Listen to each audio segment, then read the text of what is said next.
Buenos días, arquitecto, compañeros. El día de hoy les vamos a presentar nuestra análisis de la civilización neoclásica. Los integrantes son Córdoba Nicole, Guapaya Jefferson, Neira Paola y quien les habla, Guamán Jazmín. Primeramente iniciamos lo que es la civilización neoclásica. Esta abarcó lo que es las formas simples y estas se expandieron a nivel de Europa y América en los años de 1800.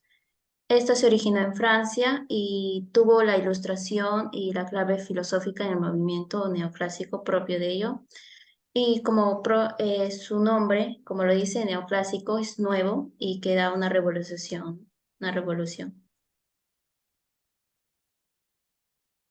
Luego pasamos la línea de tiempo. A lo largo del tiempo se ha ido generando este tipo de arquitectura. Por ejemplo, tenemos en 1750 que comienza el movimiento neoclásico en Europa, que tuvo la reacción contradictoria a lo que es el ornamento, lo cual en la arquitectura barroca, que tiene una riqueza ornamental, y también el rococó. Es por eso que los artistas ya buscaron a lo que es el retorno, a lo más simple, a lo más minimalista, ¿no? Lo cual lo podemos demostrar y visualizar en la antigua Grecia y Roma. Luego también tenemos en 1770, donde se construye la Basílica de San Francisco de Paula y Nápoles. Es una arquitectura neoclásica propia, podemos ver por su simplicidad y también por sus partes estructurales. Luego tenemos en 1789, donde ya comienza la Revolución Francesa, un evento importante en ese entonces, donde se abarca lo que es la igualdad, fraternidad y un movimiento revolucionario. Luego está en 1799, donde Napoleón Bonaparte empieza a liderar y cambia un régimen. Y luego en la actualidad se usan parte de estas estructuras neoclásicas y podemos ver y disfrutar de esos ornamentos, ¿no? Porque no se pierde esas decoraciones, pero se visualiza lo que más geométrico y simplicidad.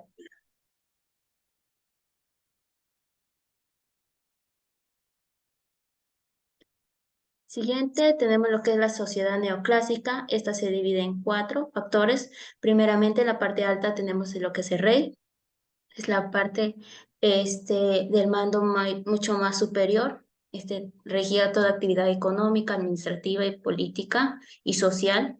Luego está el clero, donde las actividades religiosas, estas se fueron integradas por sacerdotes que erguían actividades eclesiásticas y gestaban a mandado del rey. Luego está la nobleza, que son las partes que se relacionan al rey. Estas pueden integrarse por las familias, el ejército y consejeros. Y por último tenemos el tercer estado, que están integrados por la población misma. Estos son trabajadores, artesanos y de baja economía, ¿no? Y que carecían de servicios públicos desde entonces. Bueno, ahora vamos a pasar con lo que son las características de este tipo de arquitectura. Aquí tenemos una de estas obras, la cual hemos sacado algunas características que son las más resaltantes. Que primero tenemos lo que es el frontón triangular, como podemos ver, de dos aguas. También tenemos el entablamiento rectangular, la columnata, que es toda esta estructura, y también el podio, que se encuentra en la parte inferior de este proyecto. Luego también tenemos una planta donde podemos visualizar cómo eran las formas que aplicaban esta arquitectura neoclásica mediante cúpulas. Esta es la imagen y esta es la planta donde están los círculos, representan a las cúpulas que tenía esta arquitectura. Luego tenemos también lo que son las partes de la cabeza de las columnas.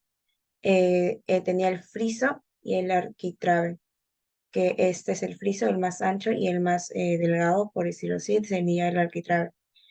También esta arquitectura, como mencionamos antes, es inspirada de las arquitecturas griegas. Entonces, esta arquitectura neoclásica recuperó lo que son las columnas, las dóricas, jóricas y corintio. Estas se caracterizaban por que tenían diferentes formas. Por ejemplo, la dórica era un poco más ancha que el jónico y el corinto tenía más decoraciones en la cabeza. Luego seguimos con los elementos constructivos. Aquí tenemos lo que son los eh, pórticos en los templos clásicos que tenía esta arquitectura.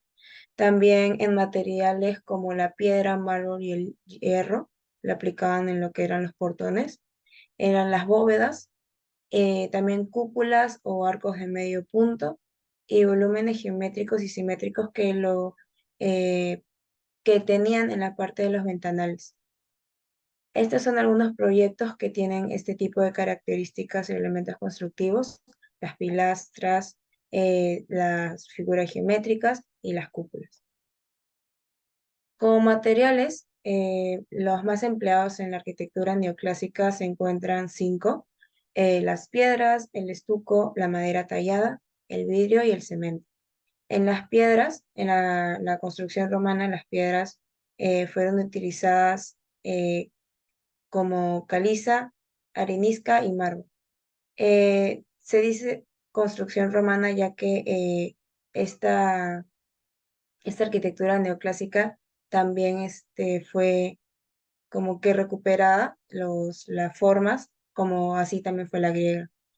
También tenemos el estuco, que era una mezcla de cal y de mármol pulverizado y de arena. Esto lo ponían más que nada en las fachadas, ya que algunas de los monumentos eran de color blanco y era del mismo cal. También tenemos lo que son la madera tallada. Estos se utilizaban en elementos estructurales más que nada decorativos. El vidrio, que lo utilizaban en los ventanales, ya sean los rosetones o otros tipos de formas. Y por último, el cemento, que este cemento hidráulico ha sido fundamental en casi todos los proyectos, ya que la mayoría de los monumentos eran empleados con este elemento. Bueno, pasaríamos a las herramientas que se utilizaron en esta arquitectura, ¿no? Como los cinceles y los mazos, el nivel de burbuja y la plumada, las sierras manuales, el taladro manual, las reglas y escuadras, y por último los andamios y las escaleras, con una pequeña descripción de cada uno de ellos, tanto de los cinceles, que fueron las herramientas esenciales para esculpir y dar forma a las piedras y o bloques de mármol, además de los diseños de los tipos de columnas y detalles que se presentaban en las fachadas. Luego el nivel de burbuja y la plomada eran instrumentos fundamentales para garantizar la precisión y la verticalidad de la construcción. Las sierras manuales fueron utilizadas para cortar maderas y otros elementos según las necesidades para la construcción. También tenemos el taladro manual. Esta herramienta fue utilizada para perforar agujeros en piedras, maderas y otros materiales. Las reglas y escuadras fueron utilizadas para medir y garantizar la exactitud de las dimensiones en la construcción. Por último, los andamios y las escaleras fueron estructuradas esencialmente para acceder a áreas elevadas y trabajar en alturas. En cuanto a la función, la arquitectura neoclásica desempeñó diversas funciones a lo largo de su desarrollo histórico, ¿no? Abarcando fines del siglo XVIII hasta el siglo XIX, entre las que destacaban algunas de las funciones claves en la arquitectura neoclásica, como por ejemplo el reflejo de la antigüedad clásica y la arquitectura clásica. Este surgió a base de respuesta de la arquitectura o el estilo rococó, buscando recuperar la simplicidad clásica de Grecia y Roma, como podrían ser los coliseos y los grandes pilares. Luego tenemos los monumentos conmemorativos. Estas eran edificaciones para conmemorar eventos históricos y figuras destacadas. También tenemos el revival académico, ya que ésta generaba lo que es la investigación y el renacimiento académico centrado en lo que es la antigüedad clásica. Luego tenemos el uso de edificaciones religiosas. Estas se adaptaban también de manera que demostraba una versatilidad arquitectónica en sus interiores y exteriores, llenando sus fachadas y detalles internos con elementos que daban a entender el entorno religioso. Luego tenemos el uso de edificaciones gubernamentales. Adoptaban la, comuni- adoptaban la, Adoptaba para la comunicación y estabilidad y tradición clásica de estructuras gubernamentales. Por último, la influencia en el urbanismo configuró la apariencia de las plazas y espacios públicos en las ciudades neoclásicas. En lo que vendrían a ser tipos de edificaciones, contamos con lo que son religiosos, económicos, artísticos y entre otros. Vendríamos a mencionar una edificación religiosa que vendría a ser el Panteón de París, que fue construido entre 1764 y 1790.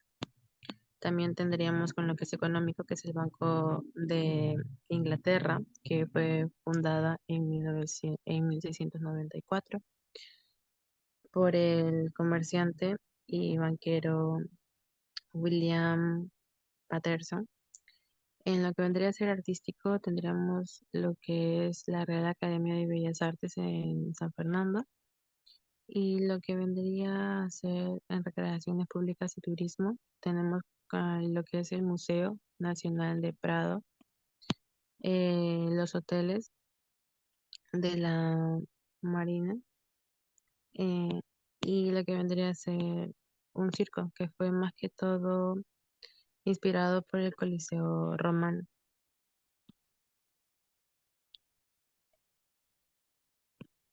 Estas vendrían a ser las referencias de las cuales hemos sacado toda la información ya de lo antes dicho.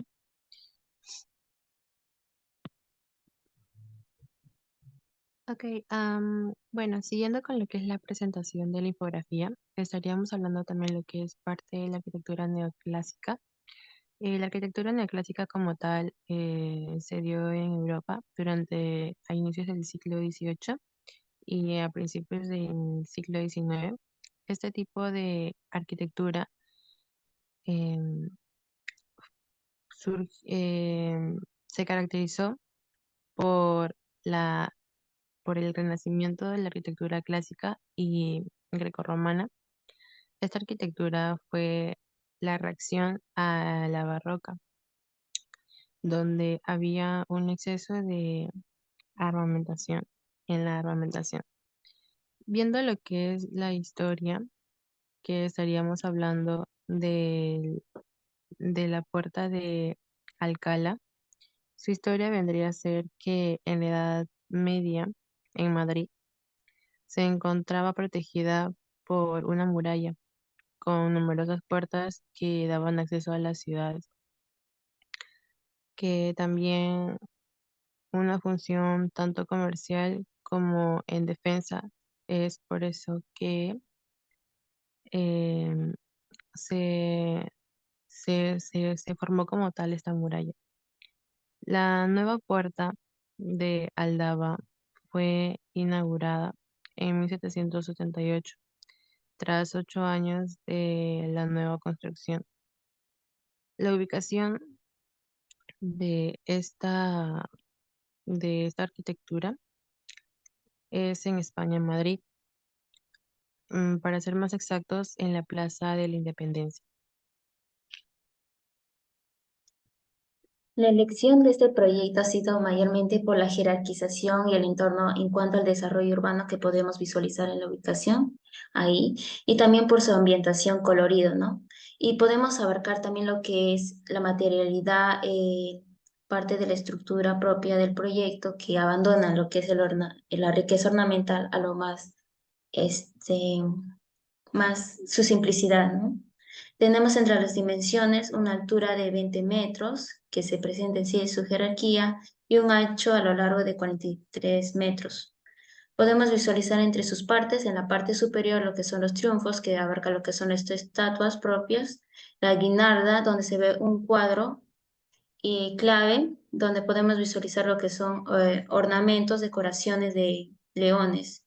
También tenemos lo que se da el arco de medio punto, la bóveda, y está fragmentado por varias curvas. También tenemos las pilastras, que está compuesta por dos pilotes y también las columnas que están en sí acopladas entre ellas. Bueno, pasaremos a lo que son los detalles arquitectónicos. En cuanto a los detalles arquitectónicos, como bien mencionaba, tiene 43 metros de largo y 20 metros de alto. Ahí tenemos unas circunferencias en cómo fue que se distribuyeron los arcos de media punta. Luego tenemos el detalle estético, tanto la fachada este como la fachada oeste. En la fachada este tenemos lo que son las esculturas de niños en los ángulos del sureste. También tenemos el escudo, que está en la parte superior. Luego tenemos las esculturas de niños al lado derecho también. El capitel, la clave anteriormente mencionado, que eran cabezas de leones. También tenemos lo que es la pareja de cornucopia, que viene a ser el dibujo diagramado en la parte superior del- de los ingresos laterales. Luego tenemos la fachada oeste. De igual manera están ordenados del 1 al 5, con los virtuales cardinales en el ángulo del noroeste. La inscripción de este arco, la clave y el detalle de conjuntos escultóricos de la Puerta de Alcalá. Bueno, en la estructura de este proyecto se caracteriza más que nada también por su decoración en la puerta, que se completa con otros elementos como las claves o las cornucopias. La puerta tenía arcos abovedados, se caracterizaba también por tener 5 entradas, ya que este daba la bienvenida desde Madrid, desde el centro de Madrid. Estas entradas se caracterizaban una jerárquica, que era la del medio, y dos más bajas, que eran a los costados. Y ya finalizando a los laterales, tanto el izquierdo como el derecho, tenían arcos o puertas más geométricas y simétricas.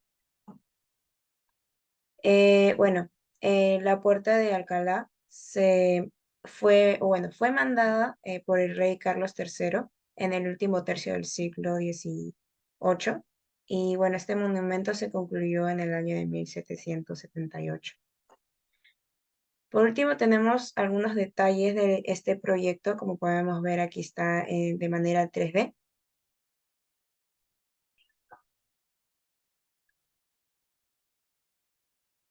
Y de igual forma tenemos el modelo más a detalle de este proyecto. Como podemos ver, este monumento era, como anteriormente había dicho, por 5 entradas. Esta era la entrada geométrica o simétrica. Y bueno, estos son los leones o cabezas de leones que vendrían a simbolizar lo regio. También tenemos lo que era las caras del oeste, que por ejemplo, se veía todo lo que eran las caras de los leones y las partes de la espalda de las estatuas que estaban arriba. Tenemos también lo que son las armas, que son la cornisa superior, en donde adornan con penachos de cascos, que serían estos de acá. Y bueno, también tenemos lo que son algunas características. Esta, por ejemplo, son las cornucopias, que están en las caras inferiores de la puerta. Aquí se puede ver más a detalle. Y eso sería todo. Muchas gracias.